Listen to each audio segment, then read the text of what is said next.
All right, man, peace. So, brothers, this is going to be another entry into the Toxic Femininity series, and of course, it will be starring Mr. LeVar Ball and Miss Molly Qerim Rose. And let me say this first off, before we get the video started. There are so many people trying to make a huge deal about this situation, and it's very important that I implore brothers to once again understand that, as Donald Glover stated, this is America. This is America. So you have to understand, this is your new environment. This is the new atmosphere, especially when it comes to the relations or interactions between males and females.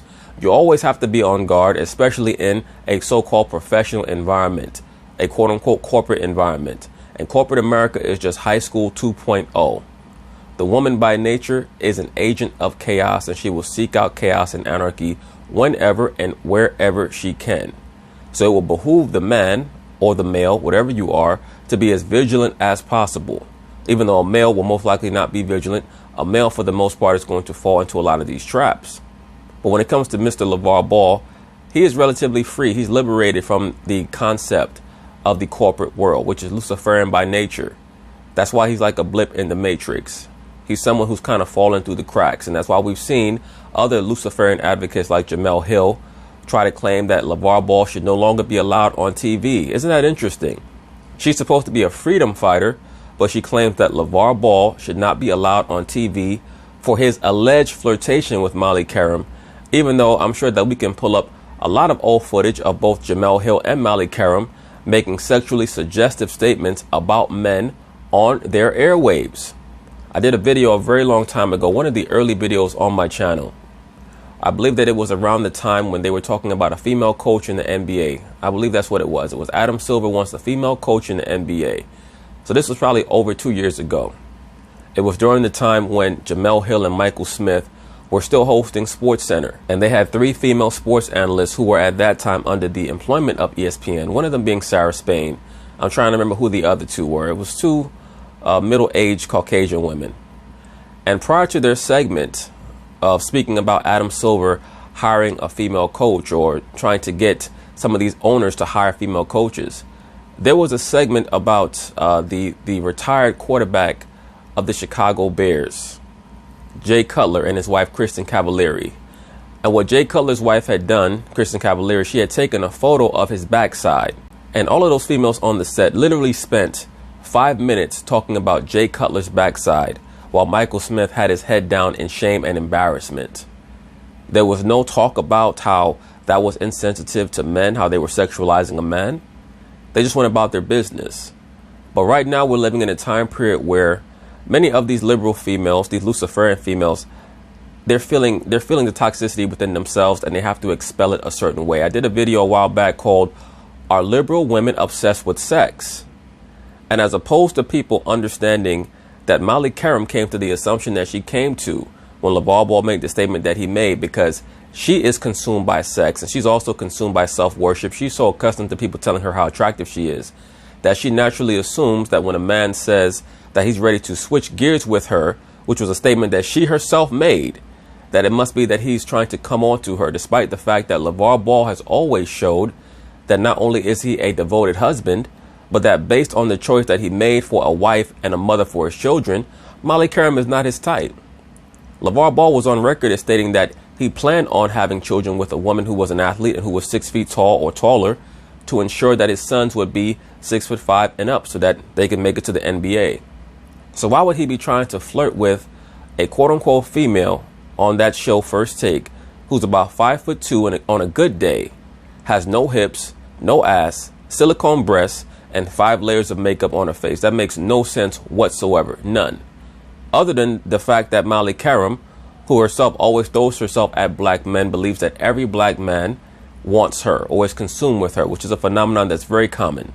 Most non-black women who quote unquote date a lot of so-called black men believe that every black man likes them, or every black man who they find attractive is supposed to reciprocate. So that's part of the toxicity of many of these television shows today, especially when you have women interacting with black athletes. But we can go through a list of times that I've seen Molly Qerim make sexually suggestive comments to black male athletes on that show, or even non-athletes like Michael B. Jordan or boxers like Andre Ward and Anthony Joshua, so on and so forth. The list goes on and on. But anyway, they're going to talk about it, and I'm going to chime in. I'm going to have fun with it, because I told y'all it was crashing down. Now it completely crashed, but at least my son got off the boat before the thing exploded. I gave him a chance. You can rewind it and go back, and I said, if you get the 3 Ball brothers, you're going to survive this. You let them go, oh, it's going to be a cold day in here. It seems as though LaVar is trying to put a curse on the LA Lakers franchise. I will say this, there is the potential for that situation to be combustible. Because as of right now, we look at the Lakers and we see LeBron and Anthony Davis, and they have 2 of the top 10 players in the NBA, arguably 2 of the top 5, depending on where you would rank them. Of course, they have their eyes out for another supplementary piece to go along with LeBron, Anthony Davis, and Kyle Kuzma. Supposedly, they want to bring along some of LeBron's former teammates from the Cleveland Cavaliers. This very quickly could become Cleveland Cavaliers, the LA version. And we know that the Cleveland Cavaliers, they went through their ups and downs during LeBron James' second tenure there. So we'll see. It could become a combustible situation. As of right now, they're one of the favorites to win the NBA championship in the 2019-2020 season. But I would agree with LaVar when he says that his son is in a better place for him. Welcome back to First Take. Molly and Max are in New York. Look who's sitting next to me. Now look at how happy Stephen A. Smith is to have LaVar Ball in studio with him. Why is that? Because LaVar Ball is a very important piece. He's a very important component, not just to ESPN, but also to Fox Sports 1. When he shows up in studio, it is an event because they know that he's going to tell them the truth. They know that.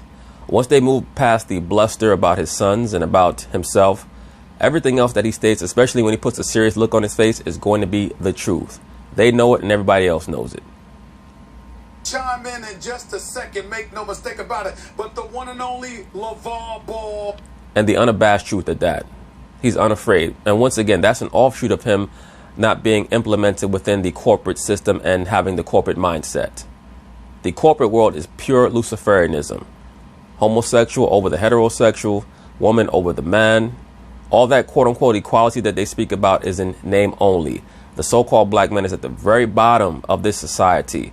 On the liberal side, on the conservative side, he does not even exist. The corporate world is strongly and staunchly liberal. So that's why I always state that the corporate world is not for the so-called black man. When you're not in that zone, they cannot control you.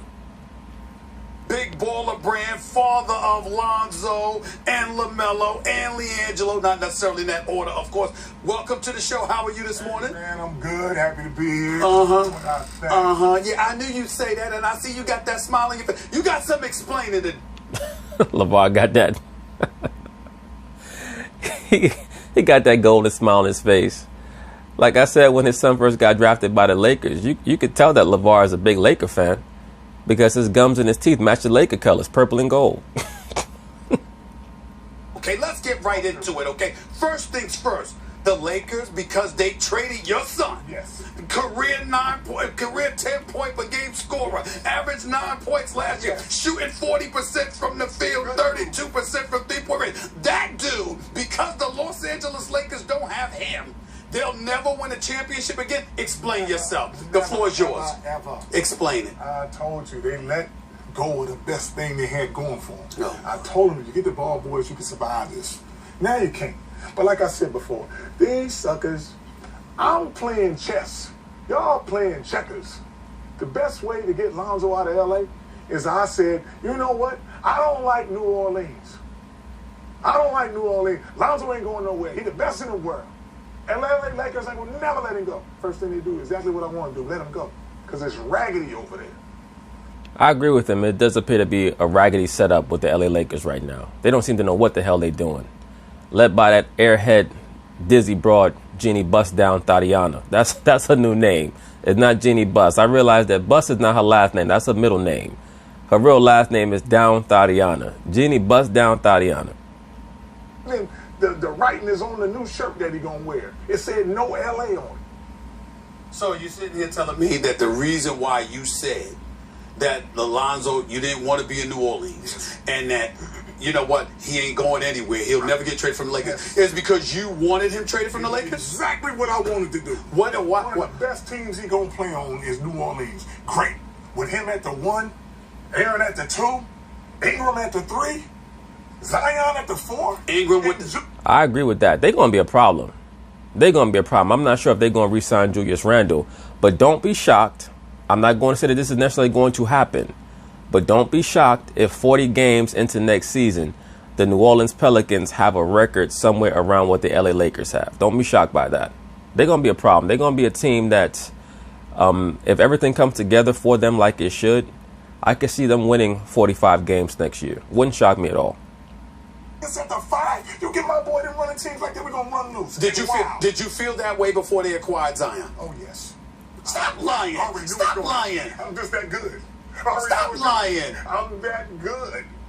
It's exactly what I want. I told them it was cold. I don't know if it's cold or hot over there in New Orleans. But I'll tell you one thing. They said, oh, you haters. Check this out. We got rid of Lonzo and LaVar. Guess what? I've been here before the Lakers. LaVar ain't going nowhere. Lonzo going to know. But I'll still be in L.A., so you'll be able to see me. In all seriousness, talk to me about why you feel the way or felt the way that you felt about the Lakers. Well, Lakers is all crashing down. Like I said before, they had to change the coach. They ended up changing the coach. Even if Lonzo would have stayed there, he's not going to have a great feeling on the fact that they didn't believe in him the first time. So now, don't come at him now talking about, oh, we're trying to win. We believe in you now. And beyond that, how can Lonzo Ball build anything with the LA Lakers when it's very obvious that they're a win-now team? That was never going to work. As soon as they brought LeBron James in, it was only a matter of time. And I said that from before LeBron officially started on that squad, that if they brought LeBron on, that the countdown was going to start for Lonzo Ball being traded off of that squad. Believe that? And it's just like, you know what? If you got all these question marks, here's what I say. Lonzo has never been a piece of the puzzle that you add. He's always been that piece. He's always been a leader. So he don't need people to mentor him and do this and all this. You need to let him do what he does, which is win. He know how to make every player good around him. They gonna say, they gonna have a hat. Before I get to Max and Molly, I gotta ask you this question. You do understand the last year has been pretty rough for you. It hasn't been the greatest year. Lonzo has not been the player yet that you said he would be. Excuse me, he has not yet. He has not yet. That's all I'm saying. Yes, I did. Yes, I did. Yes, I did. They talk about Lonzo Ball like he's some 27-year-old, 7-year vet that has not panned out. This dude is like 20, 21 years old, man. He's a baby.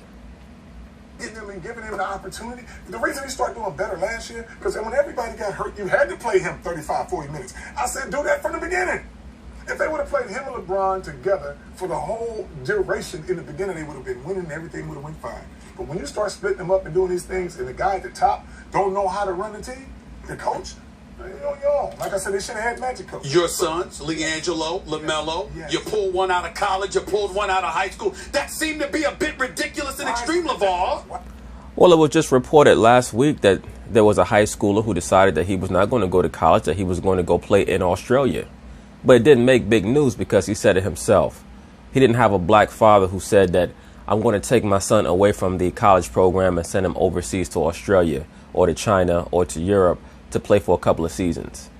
But because LaVar Ball decided that he was going to pull his son out of high school, when everybody knows that high school was just an apprenticeship for LaMelo Ball to eventually make it to the NBA, it was a big deal, and supposedly he was ruining his son's life. This is what all of the people who claim to be so concerned about the Ball boys were saying on the internet and on social media, that LaVar Ball was ruining their lives. All he did was give them a home to grow up in, a skill to have and to be able to monetize, and now they're more famous than they ever would have been. I wish that people were as concerned about these average kids growing up in these communities without a father in the home and don't know where the next meal is coming from and are not being taught anything as they are about LaVar Ball's sons. Then maybe our communities will be better and stronger. Ridiculous and extreme. You're pulling your son out of high school as a junior in high school. Because we don't do the normal road. Look how much better they are than everybody. Oh, yes. Where's the evidence? Go ahead. No. Where's the evidence? He's about to have a second son in the NBA. And I say this repeatedly, especially pertaining to LiAngelo, or as he calls him, Jello Ball. LaVar has always stated that LiAngelo was not going to make it to the NBA. So if LiAngelo goes on to become an executive at the quote-unquote Triple B company, what's the problem with that? You know how many of these stores in so many of these neighborhoods are family businesses, where there'll be a man who opens up a store, say he's Arabic or East Indian or what have you, and they have their children work in the store during the summertime to eventually take over the store. Nobody says, how come you're not sending your children to college? And if the children do go to college, oftentimes it's to understand the business world better so that they can expand their, their chain of stores. But because especially so-called black people have a slave mentality, don't have a ruling class mentality, they're always trying to tell people who are doing a good job how to do a better job, as opposed to telling people who are doing a terrible job how to do just an average job.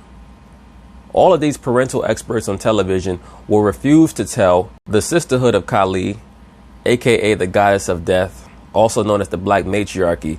None of these parental experts will tell them how to raise their children better, because this society tells us that we have to worship the black matriarchy.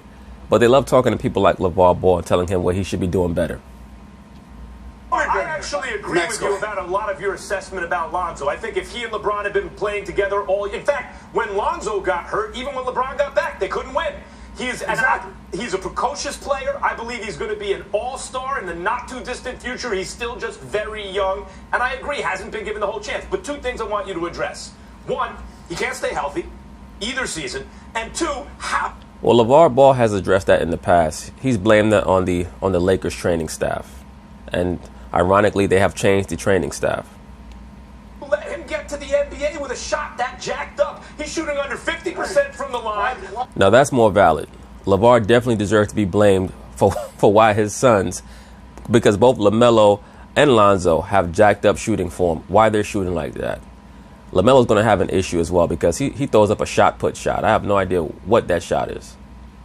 He can't hit a three. I'm saying he's shooting from the wrong shoulder. You got perfect form and you can't hit a free throw. You got perfect terrible form. That's what I'm talking about. Don't worry about nobody's form. Worry about what they do. In some of the games you see them.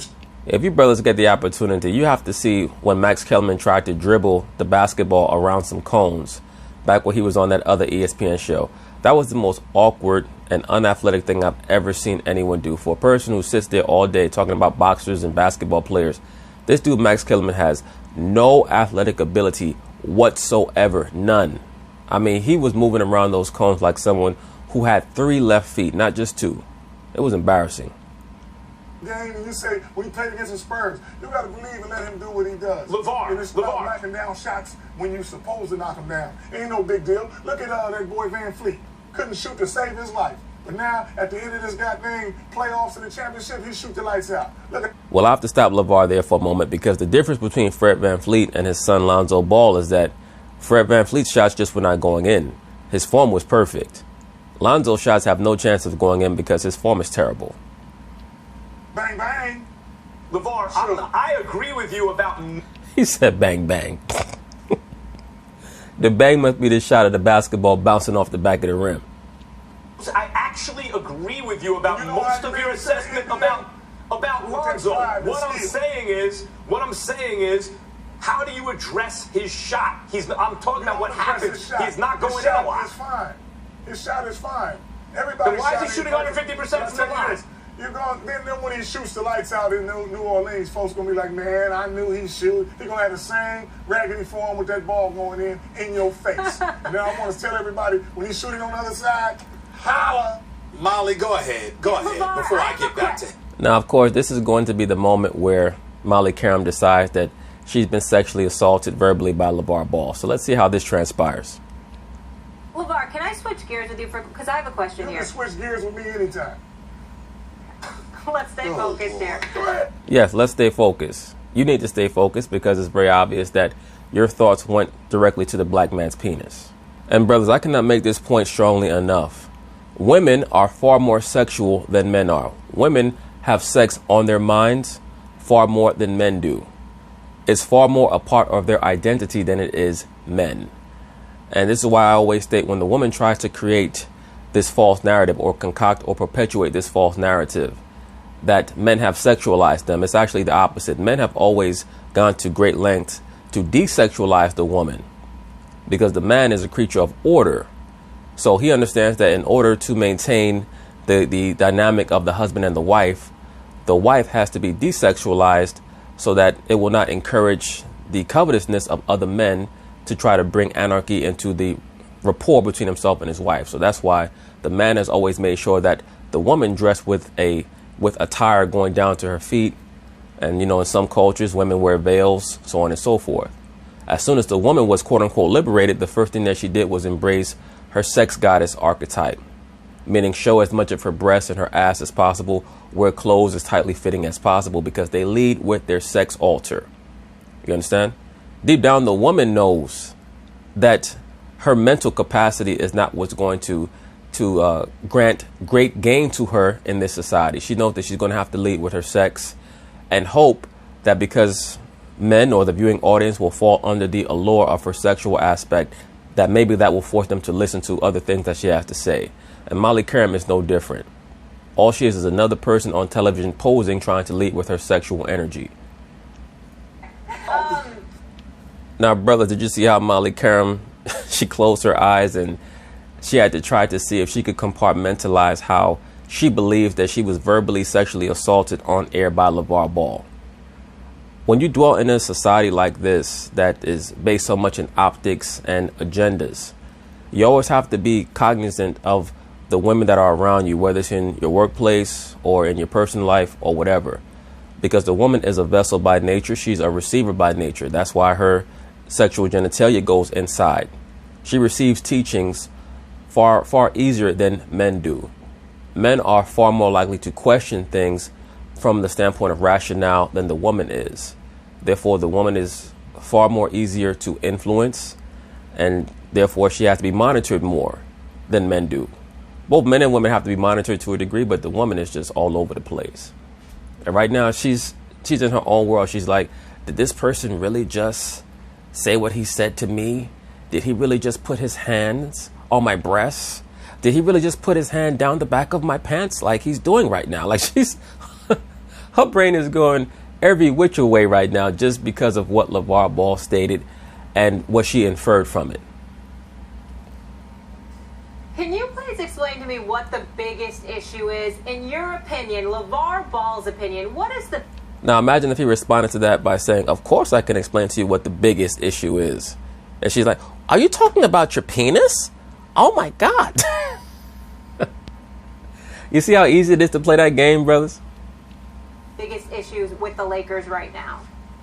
What's the biggest issue with the Lakers right now? They have no direction. They don't know which way they want to go. You don't know if you want to go with the young and let them grow. You don't know if you want to be a quick hitter and try to get all these all-stars together and win a championship like that. But if you don't know what you want to do, you're going to be all over the place. And it starts at the top. Look, I'm sure the Lakers... The direction at the top has got to have something.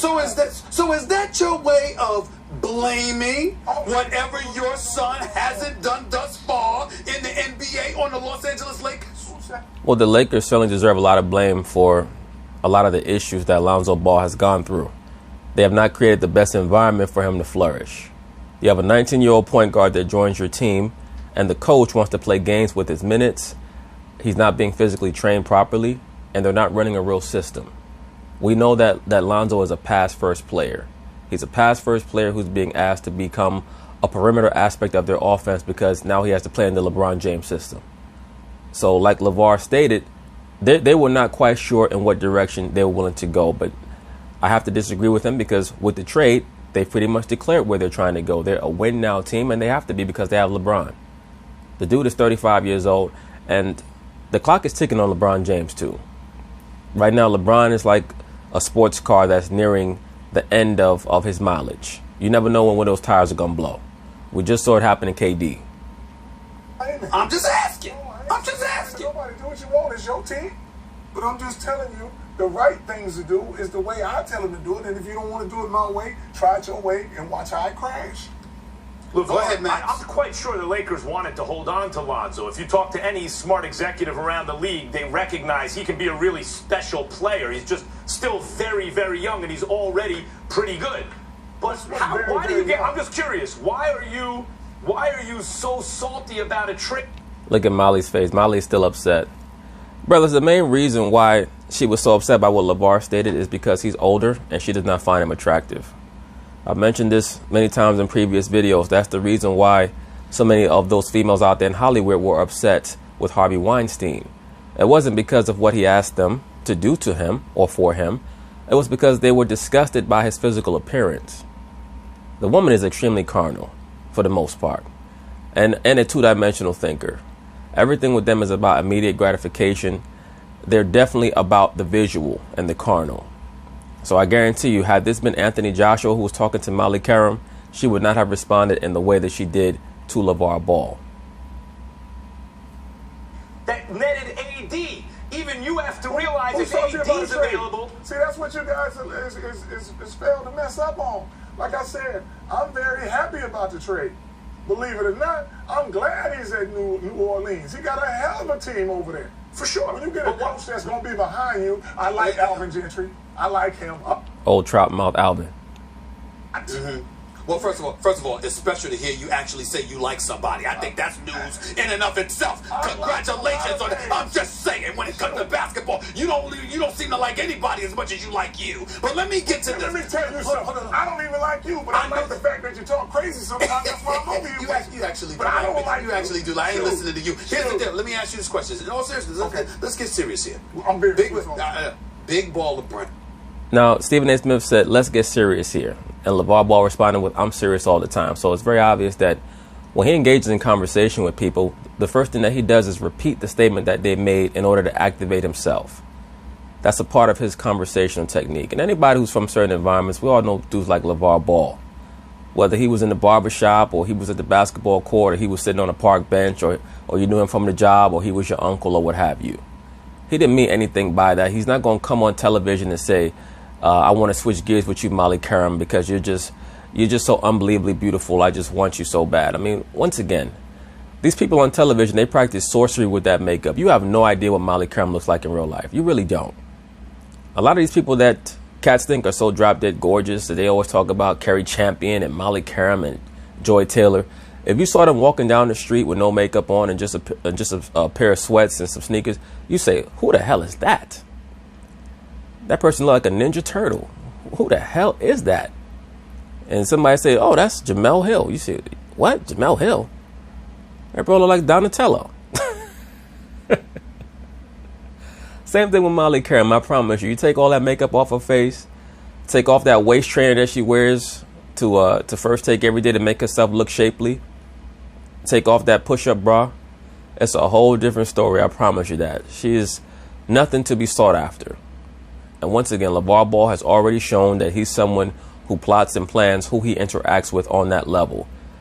So I agree with him that from that standpoint, when he says that he's a chess player, once again, this dude said, I want to get with this woman and have children with her because she's 6 feet tall and an athlete.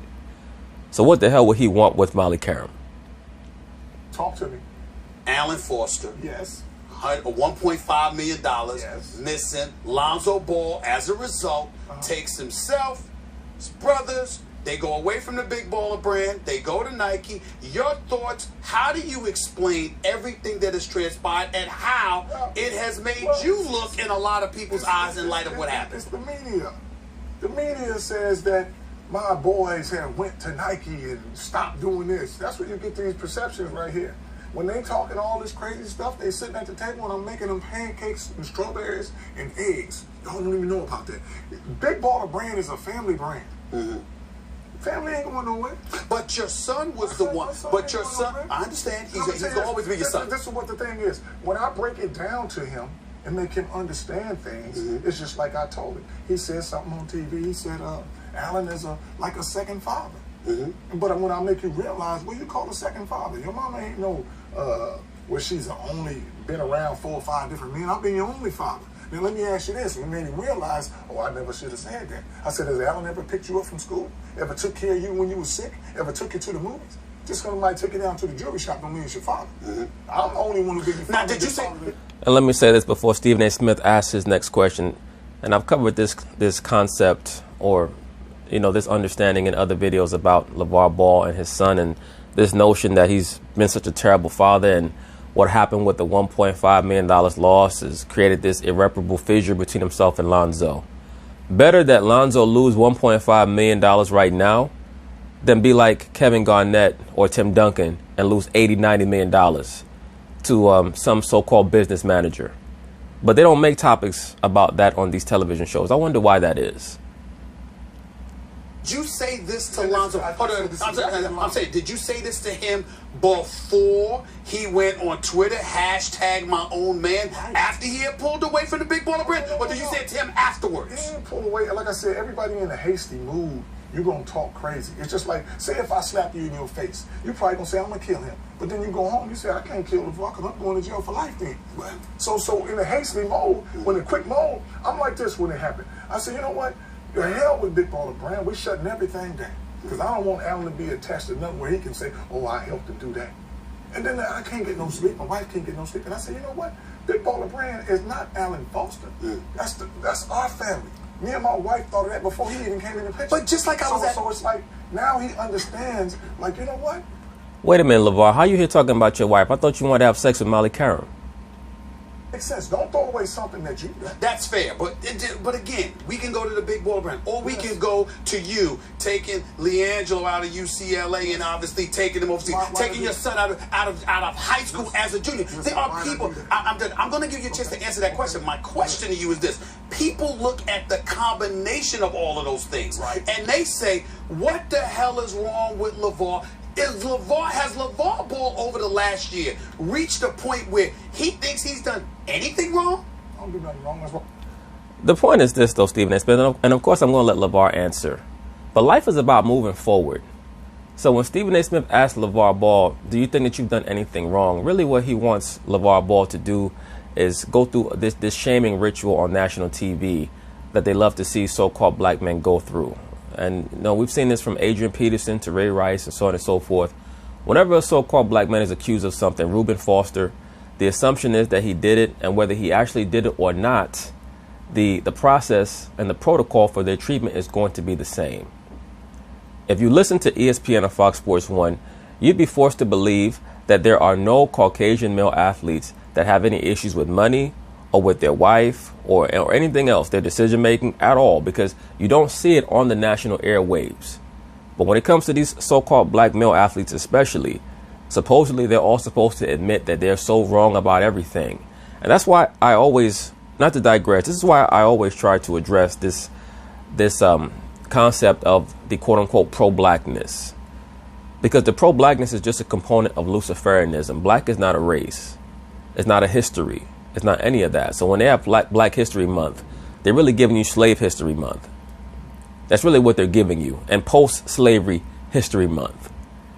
In order for us to understand the reason why we get treated in the manner that we do, we have to be pro-truth, not pro-black. Because they reel you in with the pro-black shit so that they can get you as a, as a favor to them for accepting you into their sphere, the quote-unquote liberal sphere. They say, black man, we feel sorry for you. We know that you've been mistreated. We're going to welcome you in, but in return for that, we need you to espouse feminism and the pro-homosexual, pro-lesbian agenda, as well as the pro-transgender agenda. So you have to do this for us in exchange for us welcoming you into our fold. That's how they trick and they trap the so-called black man. But those will be the same factions that want you on television every day, whenever you're there, if you have a quote-unquote misstep, to state publicly that you're the worst person on the planet Earth. So hopefully the black man is in the process of coming to understand these things and why they want LaVar Ball to just admit that he's so wrong, even though he's a father who has raised 3 successful young sons. And go forward and do it. To me, I don't do nothing wrong because it's for me and my family. And that's why I said, Melo is going to be, watch me dance again. Okay. #1 pick, 2020. Because he's LaMelo. that good. He's that good. I can't wait for a team to say, you know what? I ain't going to pick a 6'8" point guard who's young, who put people in the seats. I'm not going to pick him #1. LaVar. I guarantee you, dude, because he that dude. He's going #1. That dude, #1. Well, according to the prognostications, he's going to go at least, or at worst, no lower than 3. Let me ask you this before we go, because I know you're really excited about New Orleans. How do you think Lonzo is going to help Zion's game? He gonna help Zion's game because Zion know what he about. Zion knew him when he was young. He was talking about Lonzo. He seen this game. He know what he about. So it's like Zoe gonna give him the ball and make him better than what he is. On the fact that he young, he like to run. Lonzo gonna get him the ball early. He be ready to jump, catch lobs, Right. and he's gonna have a great time of having fun because Lonzo's infectious like that. I agree with that. Being I at that think young age. I agree with that as well. I think that they're going to be a match made in heaven. Lonzo and Zion. That's going to be a great match. That's going to be very similar to Gary Payton and Sean Kemp. But they're going to get along because the core is so young. I'm not sure you're wrong about that. I do know this. I don't believe you when you say you wanted them in New Orleans all along, and you wanted them gone from L.A., especially when you brought up the Phoenix Suns. I think you were lying. I seen Phoenix Suns. Why? Bottom of the list. Who want to go to Phoenix? Phoenix would have been a great place for Lonzo as well. But New Orleans is, I think, going to end up being even better for him.